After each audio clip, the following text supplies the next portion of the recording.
नमस्कार मित्रांनो, मी प्रवीण राठोड. तुम्ही पाहता आमचं YouTube channel tech Marathi expert.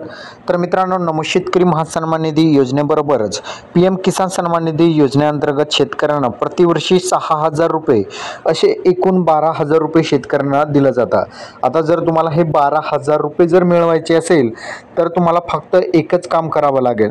तुम्ही जर पी एम किसान योजनेच्या पोर्टलवर रजिस्ट्रेशन केलेलं असेल आणि तरी पण तुम्हाला जे आहेत हे 12,000 रुपयांचा लाभ मिळत नसेल तर तुम्हाला फक्त एक काम करायचं आहे. आता मी तुम्हाला कोणतं काम करायचं ते आजच्या व्हिडिओमध्ये आपण बघणार आहोत. त्यासाठी हा व्हिडिओ शेवटपर्यंत बघा. तर चला व्हिडिओ स्टार्ट करूया.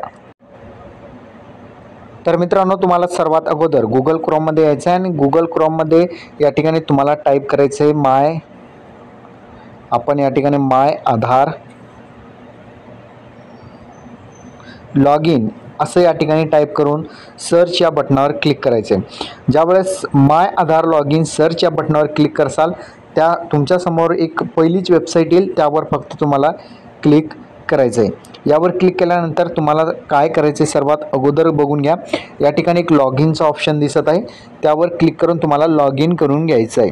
आपण जसं की यावर क्लिक केलं, आता तुम्हाला या ठिकाणी तुमचा आधार नंबर आणि कॅप्चा टाकून या ठिकाणी गेट OTP या बटनावर क्लिक करायचं आहे. तर या ठिकाणी आधार नंबर टाकल्यानंतर या ठिकाणी OTP बटनावर क्लिक करायचं आहे. आपल्यासमोर या ठिकाणी OTP येईल. आता जशास तसं OTP तुम्हाला या ठिकाणी टाकायचं आहे. आपल्या मोबाईलवर मॅसेजद्वारे या ठिकाणी OTP येणार आहे. हे या ठिकाणी बघितलं, ज्या आधार नंबरला आपला मोबाईल नंबर लिंक आहे त्याच मोबाईल नंबरवर या ठिकाणी जे आहेत OTP येईल आणि लॉग इन या बटनावर तुम्हाला क्लिक करायचं आहे.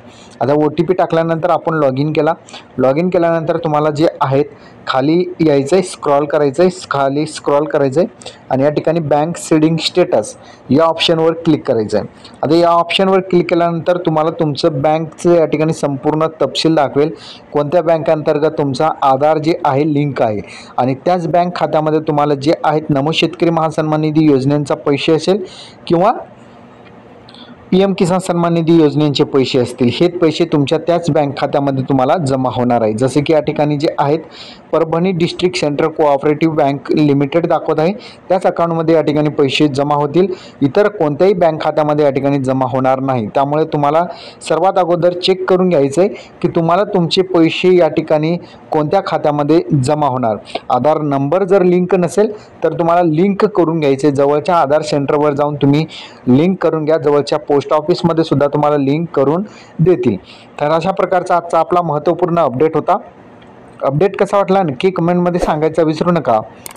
चॅनलवर नवीन असाल चॅनलला सबस्क्राईब करा. अशाच महत्त्वपूर्ण अपडेट तुम्हाला रोज मिळत जातील. धन्यवाद.